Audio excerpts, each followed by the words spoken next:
అందరికీ నమస్కారం అండి. నేను మీ మొహమ్మద్ ఇస్మాయిల్ బేగ్, ఉమ్మడి గుంటూరు జిల్లా జనసేన పార్టీ జిల్లా ఉపాధ్యక్షుని మాట్లాడుతున్నాను. నేను ఈ వీడియో పోతిన మహేష్ గారి గురించి చేస్తున్నాను. ఈరోజు మీడియా సమావేశంలో పోతిన మహేష్ గారు పవన్ కళ్యాణ్ గారి ఆస్తుల గురించి, జనసేన పార్టీకి వచ్చిన విరాళాల గురించి క్వశ్చన్ చేశారు.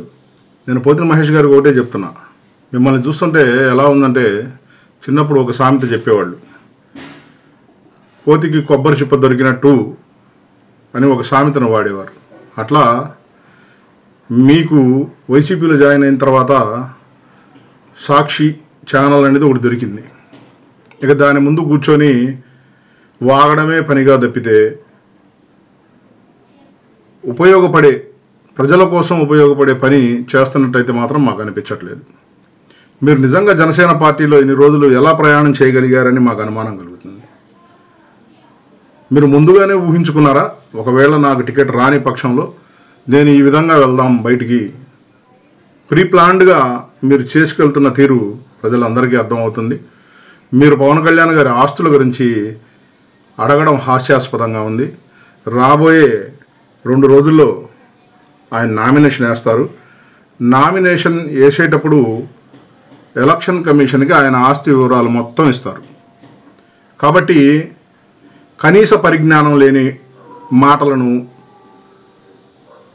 మీడియా ఉంది కదా అని వచ్చి మాట్లాడడం సరికాదని తెలియజేస్తున్నాను. అలాగే జనసేన పార్టీకి వచ్చేటటువంటి ప్రతి ఒక్క పైసాకి కూడా లెక్క ఏమవుతుంది అని మీరు ఈరోజు అడుగుతున్న క్వశ్చన్ జనసేన పార్టీలో ఉన్నప్పుడు అడిగితే దాని విలువ 10 బాగుండేది.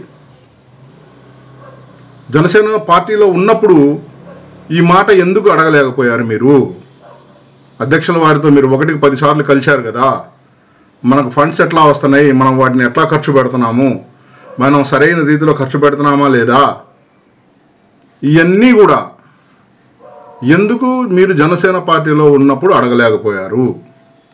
మీ చేతకానితనమా, లేదా బయటికి వెళ్ళిన తర్వాత స్క్రిప్టులు వస్తున్నాయి కాబట్టి స్క్రిప్టులను చూసి చదువుతున్నారా? ప్రజలకు ముందు మీరు వివరించాలి. పోతిన మహేష్ గారు, మీరు ఒక సాధారణ కార్యకర్త. మిమ్మల్ని ఈ స్థాయికి తీసుకొచ్చింది పార్టీ. ఈ స్థాయికి ఎదగడంలో మీరు మీ సొంత డబ్బును ఖర్చు పెట్టాను అని మీరు పదే పదే సంబోధిస్తున్నారు. స్వాతంత్ర ఉద్యమం అప్పుడు కూడా వేల లక్షల మంది ప్రజలు తమ ఆస్తులను దేశ ప్రయోజనాల కోసం, రాష్ట్రాల ప్రయోజనాల కోసం త్యాగం చేశారు. వాళ్ళు మీలాగా ఆశించి ఉన్నట్టయితే మన దేశం ఈరోజు ఇలా ఉండేది కాదు. నిస్సందేహంగా మీరు డబ్బు ఖర్చు పెట్టి ఉండొచ్చు, దానివల్ల మీకు నష్టం జరిగి ఉండొచ్చు. ఆ నష్టాన్ని ఎలా పూడ్చుకోవాలి, ఎలా ఆ నష్టాన్ని భరించాలనేది అది మీ వ్యక్తిగత విషయం. ఎందుకంటే మీరు దానికి తగ్గట్టే ఖర్చు పెట్టి ఉంటారు కాబట్టి పనికొచ్చే మాటలను ప్రజలకు వివరించాలని, పనికి మాలిన మాటలు మాట్లాడకుండా మీడియా ముందు కూర్చొని